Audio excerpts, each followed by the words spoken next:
السلام علیکم جی، آپ دیکھ رہے ہیں آزاد سیاست. میں ہوں عریج فاطمہ. اگر میں یہ کہوں کہ بلی جو ہے وہ تھیلے سے باہر آ گئی ہے تو یہ بالکل بھی غلط نہیں ہوگا.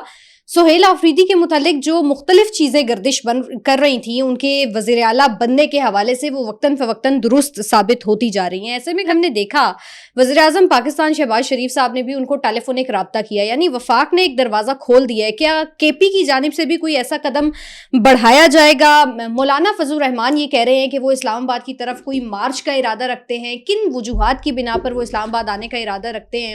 ان تمام تر بیٹس پر تفصیل سے بات کرنے کے لیے اسٹوڈیوز میں میرے روبرو ہیں سینئر پولیٹیشین خرم حمید روکھڑی صاحب. بہت شکریہ روکھڑی صاحب جوائن کرنے کا. سب سے پہلے تو کل ہم نے دیکھا کہ وزیر اعظم پاکستان نے بڑی اچھی بات ہے کہ سہیل آفریدی صاحب کو ایک ٹیلی فون کیا، ان کو مبارکباد دی، لیکن ہم یہ دیکھ رہے ہیں کہ وفاق کی جانب سے ایک جو دروازہ ہے وہ کھل گیا ہے. یہ جو نئی کمانڈ آئی ہے کے پی میں، کیا یہ بھی کوئی دروازہ کھولے گی بات چیت کرنے کا؟ دروازہ کھولنا یا بند کرنا ایک ہوتی ہے ایتھکس.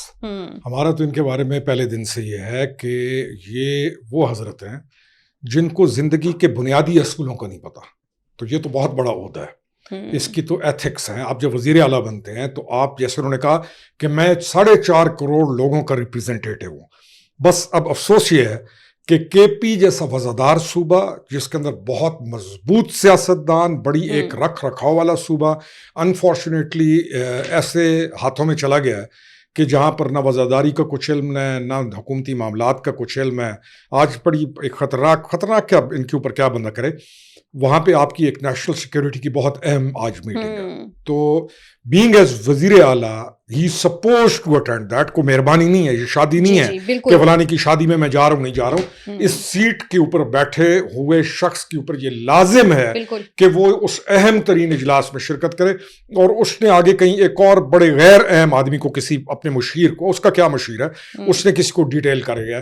تو یہ ہے اس کی سنجیدگی. بہرحال اس کی سنجیدگی کا آپ کو اور ہمیں اسی دن اندازہ ہو جانا چاہیے کہ وزیر اعلیٰ کی کرسی پر بیٹھتے ہوئے موصوف نے کسی ایک خاتون کو جس کو قانون نے حراست میں لیا ہے، اس کی ٹاپ 1 پریورٹی وہ کو خاتون ہے لاہور کی جو وہاں پہ تھی. روکھڑی صاحب میں بھی اسی طرف آ رہی تھی کہ اگر وہ وزیر اعلیٰ بن رہے تھے، چلیں پہلے تو آپ مجھے یہ بتائیں نا کہ اب جب بھی کوئی شخص وزارت اعلیٰ کے عہدے کے اوپر بیٹھتا ہے، جیسے ہم نے ابھی 1.5-2 سال پہلے دیکھا مریم نواز نے بھی یہ عہدہ سنبھالا، اس کی ٹاپ پرائیورٹی کیا ہے؟ جو ایجنڈا اپنے لوگوں کو دیتا ہے وہ کیا دیتا ہے؟ ذرا مجھے 1 لائنر جلدی سے بتائیں. اسٹیٹسمین کی پرائیورٹی اس کا صوبہ، اس کے لوگ، اس کے وسائل، ان کی زندگی، اپ گریڈیشن آف دیئر لائف، ان کی سیکیورٹی، ان کی تمام چیزیں. اسی کو تنازع میں دیکھ لیجئے مریم نواز کو، ٹھیک ہے، اس کی پرائیورٹیز کو آپ دیکھ لیجئے. موصوف کی پرائیورٹی دیکھ لیجئے کہ پہلے دن اسمبلی کے اندر کھڑا ہو کے کہتا ہے کہ میں نے عشق میں مر جانا ہے. اللہ کے بندے، تو کس جگہ پہ آیا؟ تجھے اگر عشق میں مرنا تھا تو تجھے ٹھیک ویسے وہ چن کے لے کے آیا. ہم تو یہ کہتے ہیں چن. پھر دوسری پرائیورٹی اس کی ہے کہ دفتر کے اندر بیٹھتے ہوئے اس نے پہلے پاکستان کا جھنڈا پیچھے سے ہٹا دیا گیا، قائد اعظم کی تصویر ہٹا دی گئی. اچھا، اس کی توجیحات بچگانا، ایک ان پڑھ جاہلانہ توجیحات بھی دے رہا ہے. تیسری چیز یہ ہے کہ اس کو جو سب سے بڑا کنسرن تھا، وہ کوئی خاتون ہے، وہ وہاں پہ کوئی ایک یوٹیوبر ہے کہ ویلاگر ہے یا کوئی یہ جو سوشل میڈیا ایکٹیوسٹ ہے، اس کو قانون نے حراست میں لیا.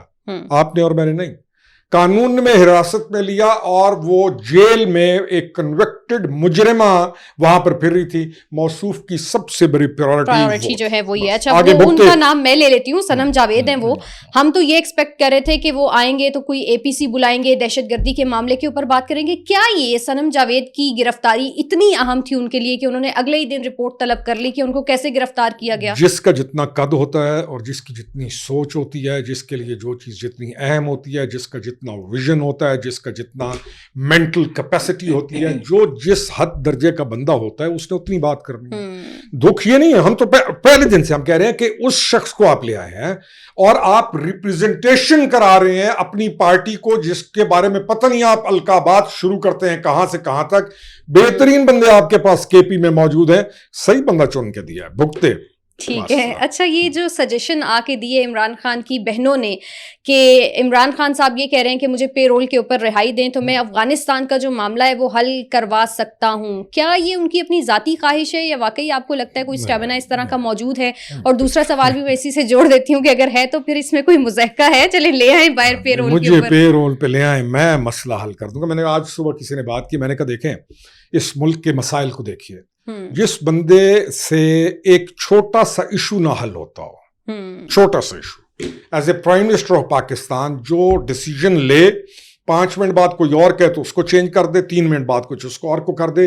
جو آدمی چھوٹے چھوٹے معاملات حل کرنے کی کیپیسٹی نہ رکھتا ہو, اور جو آدمی پرائم منسٹر جب ووٹ آف نو کانفیڈنس کے بعد باہر نکلے تو تمام وہ مسائل پیدا کرے اس ملک کے لیے, اپنی قوم کے لیے, اپنی پارٹی کے لیے, اپنے لوگوں کے لیے, کہ جس کی بنیاد پر ہر دوسرے دن کوئی نہ کوئی مسئلہ ہو. بھائی صاحب مسائلستان کے آئی جی ہیں. بھائی صاحب کا کام ہے مسائل پیدا کرنا, بھائی صاحب کا کام ہے مسائل بڑھانا, بھائی صاحب کا کام ہے کیوس کو جنم دینا, بھائی صاحب کا کام ہے فساد کرنا.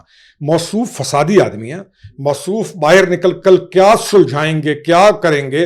موصوف کے کیے ہوئے کارنامے ہیں آئی ٹی ٹی پی, موصوف لے کر آئے تھے اور موصوف ان کی وکالت فرماتے تھے. موصوف اب پے رول پہ باہر نکلنا چاہتے ہیں, ویسے اس کو آنی شرم چاہیے تھی یہ کہتے ہوئے.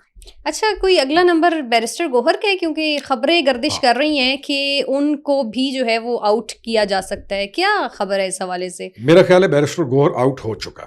اچھا, میرا خیال ہے وقاص شیخ اور یہ لوگ آؤٹ ہو چکے ہیں. شیخ وقاص اکرم. میرا خیال ہے کہ ان لوگوں کو آلریڈی چھٹی کرا دی گئی ہے.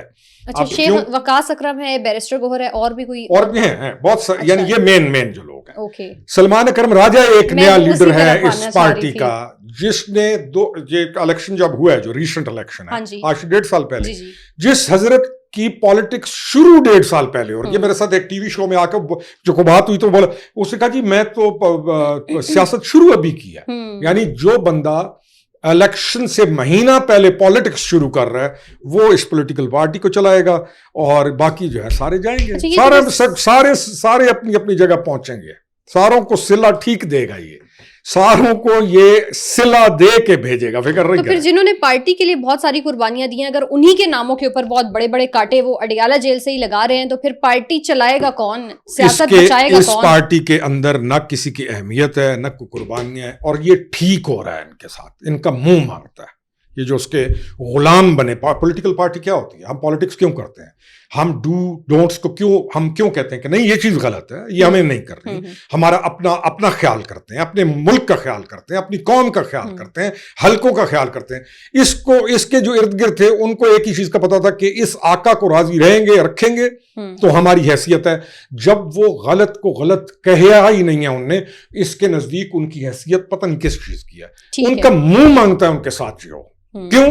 کیونکہ ان کو معلوم ہے کیا غلط ہے کیا صحیح ہے, اور انہوں نے صحیح کو صحیح نہیں کہا, صرف اس کی چاکری کی ہے. تو جو چاکر ہوتے ہیں ان کے ساتھ یہی حال ہوتا ہے. ٹھیک ہے. اچھا, مولانا فضل الرحمان بھی کوئی اسلام آباد آنے کے حوالے سے بات چیت کر رہے ہیں اور اپنے لوگوں کو تیار کر رہے ہیں کہ ہم نے اسلام آباد کی طرف نکلنا ہے. آپ کو کیا لگتا ہے کہ وہ آپ آئیں گے اسلام آباد, اور اگر آتے ہیں تو کیا ایجنڈا لے کے آئیں گے؟ ہم تو دیکھ رہے ہیں چیزیں بڑی اسموتھ اور ٹریک پہ جا رہی ہیں. میرا خیال ہے کہ مولانا کو اس وقت کوئی ایسی ناراضگی نہیں ہے گورنمنٹ کے ساتھ. دس از واٹ آئی تھنک. ٹھیک ہے. دوسرا, مولانا بہت سنجیدہ اور معاملہ فہم پالیٹیشین ہے. مولانا کیوں کہہ رہے ہیں آئی ڈونٹ نو, لیکن مولانا کی سیاست میں جو ہے نا چھوڑ یہ کر دو, جلاؤ گھیراؤ, وہ پولیٹیکل پارٹی اور پولیٹیکل پروسیس کو سمجھنے جاننے والا ایک بہت بڑا لیڈر ہے. آئی ڈونٹ تھنک سو کہ مولانا کی طرف سے کوئی بھی چیز ایسی ہوگی جس میں ملک کو نقصان ہو یا لوگوں کو تکلیف ہو. ٹھیک ہے. اچھا, افغانستان کے ایشو کو تھوڑا سا ڈسکس کر لیتے ہیں, کیونکہ ہم نے دیکھا کہ 48 گھنٹوں کا ایک سیز فائر ہوا جو کہ عارضی سیز فائر تھا, اور یہ افغانستان کے اصرار اور درخواست پر ہوا. آپ کو کیا لگتا ہے کہ یہ معاملہ مزید لنگر آن کرے گا؟ کیا مستقل سیز فائر کی طرف چیزیں بڑھیں گی؟ کیونکہ خواجہ آصف اور پرائم منسٹر دونوں ہی اس خدشے کا اظہار کر چکے ہیں کہ چیزیں جو ہیں وہ خراب ہوتی چلی جائیں گی. افغانستان کا ایشو آپ کو پتا ہے کہ تب سے ہے جب سے پریس کانفرنس ہوئی بھارت کے اندر اور ان کے اپنے وزیر خارجہ نے کی, تب سے چیزیں بڑی خراب ہو گئی ہیں. آپ کا کیا ٹیک ہے اس ساری سچویشن میں؟ اچھا, پہلی چیز تو یہ ہے کہ افغان گورنمنٹ جو ہے وہ RSS کی طرف انکلائنڈ ہے. بڑی کمال کیا نا انہوں نے بھی رزلٹ ٹھیک دیا ہے. اچھا, جو اب آپ نے وزیر خارجہ کا نام لیا, تو جو وزیر خارجہ صاحب ہیں وہ پچھلے 30 سال سے ابھی پاکستان کے خلاف ہوئے نا. پاکستان نے یہ کر دیا, یہ انڈیا کا اندرونی معاملہ ہے, وہاں پہ گئے ہوئے ہیں. جبکہ ان کی اپنی پارٹی کے جو لوگ ہیں وہاں پہ جو اصل میٹر کرتے ہیں وہ کہہ رہے ہیں کہ بھائی صاحب آپ تھے کہاں پہ جب ہم ساری جد و جہد کے اندر تھے؟ آپ لوگ تو عیاشی کر رہے تھے. وزیر خارجہ صاحب پچھلے 30 سال سے پاکستان میں رہ رہے ہیں. وزیر خارجہ صاحب نواں کلی کوئٹہ کے اندر ایک بہت مشہور جگہ ہے. وزیر خارجہ صاحب فار دا لاسٹ 30 ایئرز پورے خاندان سمیت نواں کلی کے اندر رہائش پذیر ہیں. وزیر خارجہ جو افغان کونسلیٹ ہے اس وقت وہاں پر جو کوئٹہ کے اندر ہے, وہ وزیر خارجہ صاحب کا دوسرا گھر ہے. کیونکہ اس نواں کلی کے تمام جو ان کے رشتہ دار ہیں اور بھائی ہیں, جو دوست ہیں, جو یار باش ہیں, انہوں نے سارے اس کونسلیٹ کے اندر بھرتی کرا دیا. ڈاکٹر ہمت صاحب ایک ہیں جو کمرشل اتاشی, جو حکیم صاحب تھے پہلے, ان کی بیٹی ہے وزیر خارجہ کے گھر, اور وہ پہلے نواں کلی کے اندر حکمت حکیم کی دکان چلاتے تھے, اب وہ کمرشل اتاشی ہیں. اور مولوی شعیب ترکی جو وزارت خارجہ کابل میں, یعنی کہ خاندان کے خاندان جانے چاہیے نا, نوکریاں بھرتیاں ہیں. اور کوئٹہ کے ایک لوکل بندے ہیں مولوی شمس اللہ کاکڑ, ان کے ساتھ مولوی صاحب کی, وزیر خارجہ صاحب کی کوئی 2-3 ہاؤسنگ سکیمز بھی چل رہی ہیں وہاں پہ, پلازاز بھی ہیں, کو کراچی کے اندر پراپرٹیز بھی ہیں. بھائی جان پچھلے 30 سال سے پاکستان بیٹھے ہو, تمہارا مدرسہ اپنا جو ذاتی پاکستان میں موجود ہے, تمہارے بچے تمہارے خاندان پاکستان کے اندر بزنس کر رہے ہیں, تم یہاں پہ ہاؤسنگ پراپرٹیز سوسائٹیز کاٹ رہے ہو, تم یہاں پر جو پیسہ ہے تمہارے پاس وہ تم پاکستان میں انویسٹ کر رہے ہو, اور پھر گن گا رہے ہو RSS کے. کدھر کو جا رہے ہو بھائی, کہاں کو جا رہے ہو؟ نواں کلی کی جا کے ایک, میرے خیال ہے آپ لوگوں کو نواں کلی میں جا کر ایک چھوٹا سا جا کے لکھنا چاہیے کہ حضرت آپ کو تو پالا اس ملک نے ہے, آپ کا تو خاندان, آپ کے بیوی بچے پورا خاندان اس وقت بھی اسی ملک کے اندر رہ کے تجارت, اور پاکستان میں سوسائٹیز کاٹ کے نوٹ تو آپ کما رہے ہیں. آج آپ کو کون سا ایسا جاگا محبت کہ آپ RSS کی محبت میں وہاں پہ جا کے گن گا رہے ہیں؟ تو حالت یہ ہے کہ یہ لوگ اور ان کا رشتہ پاکستان سے کیا ہے, ڈپینڈنسی پاکستان پہ کتنی ہے, اور پاکستان کے خلاف ان کی باتیں سنیں. اچھا, RSS اور بھارت کی ہی گود میں بیٹھ کے انہوں نے نہیں, ان کو ایک اور بھی چاہیے, یہ اپنی ہاؤسنگ سوسائٹی لے جائیں وہیں پہ, اور یہ سارا نواں کلی سے اپنے پورے رشتہ داروں کو, بال بچوں کو اٹھائیں, اور یہ جتنے ڈاکٹر ہمت ساروں کا قصور نہیں افغان مہاجرین کا, افغان مہاجرین سارے جو ہیں وہ پاکستان کے سفیر ہیں جو وہاں پہ گئے, گن گاتے ہیں. لیکن روکڑی صاحب ہم نے تو ان کو اپنی سرزمین دی نا. نہیں, وہ گن گاتے ہیں آپ کے, وہ آج بھی جو واپس گئے جو عام لوگ, وہ تو پاکستان کے گن گاتے ہیں. مسئلہ ان غٹ ملاؤں کے ساتھ ہے. یہی کہہ رہا ہوں کہ انہوں نے عام جو افغانی ہے جو پاکستان سے وہاں گیا ہے, وہ تو پاکستان سے محبت کرتا ہے اور گن گاتا ہے پاکستان کے. ان بھائی صاحبان کو یہ کہنا چاہیے نواں کلی میں آپ جائیں, پروگرام کریں, اور اس کو کہیں کہ یہ بال بچہ اٹھا بمبئی لے جا, وہاں پر ایک ہاؤسنگ کالونی کاٹ کے دکھا دے. پیسے تو نے کمانے ہیں پاکستان سے, بچے تیرے رہنے ہیں پاکستان, پچھلے 30 سال سے تو پڑا ہوا ہے پاکستان, تیری آل اولاد پاکستان, تیرا بزنس پاکستان, محبتیں تیری RSS کے ساتھ. ویسے ایک آدھی کالونی اس کو وہاں پہ بمبئی میں کاٹنی چاہیے. ٹھیک ہے. اچھا, یہ RSS اور بھارت کی ہی گود میں بیٹھ کے انہوں نے ان کو فارمل گارنٹی دی ہے, اور وہ یہ دی ہے کہ جی افغانستان کی سرزمین کبھی بھی ہم بھارت کے خلاف استعمال نہیں ہوں گے. تو یہی گارنٹی پاکستان 4 سال سے بڑے امن اور پرامن طریقے سے سمجھانے اور مانگنے کی کوشش کر رہا تھا, ہمیں کیوں نہیں دی, اور وہاں پہ جا کے اتنی جلدی ان کو گارنٹیز دے رہے ہیں؟ معاملات کیا دیکھ رہے ہیں آپ؟ پہلے تو پوچھے مولوی صاحب سے کہ بھارت نے کی زمین انڈیا کے ساتھ بارڈر ملتا ہے آپ کا, انڈیا سے آپ نے توپیں چلانی ہے. آپ کی سرزمین بھارت استعمال کر رہا ہے لگاتار کتنے سال سے. پاکستان کے اندر جتنی دہشت گردی ہے, جو TTP ہے, جو BLA ہے, آپ بھارت کے ساتھ مل کر, RSS کے ساتھ, نظری کے ساتھ مل کر, را کے ساتھ مل کر, پاکستان کو جہاں پہ 30 سال سے آپ رہ رہے ہیں, بچے آپ کے وہاں بزنس کر رہے ہیں, اس ملک کے اوپر آپ نے یہ ڈرامہ بازی شروع کی ہوئی ہے, اور آپ کہہ رہے ہیں ہم نے بھارت کو یقین دہانی کراتا رہے. یقین دہانی بھارت کو, پاکستان نے ایک ہارڈ سٹیٹ بننا ہے. آپ نہیں بنیں گے تو پھر یہی ہوگا کہ وہ غٹ ملا صاحب جو ہاؤسنگ سوسائٹی تو آپ کے ملک میں کاٹ رہا ہوگا, جس کے بچے بیٹیاں تو آپ کے ملک میں پڑھ رہے ہوں گے, اپنی بیٹیاں پڑھا رہے ہیں. جی جی بالکل. اپنی کسی کی بیٹی کویت میں پڑھ رہی ہے, کسی کی بیٹی کہاں پڑھ رہی ہے, اپنی بیٹیاں پڑھا رہے ہیں, لیکن عام افغانی کی بیٹی نہیں پڑھ سکتی. یہ ہے غٹ ملا.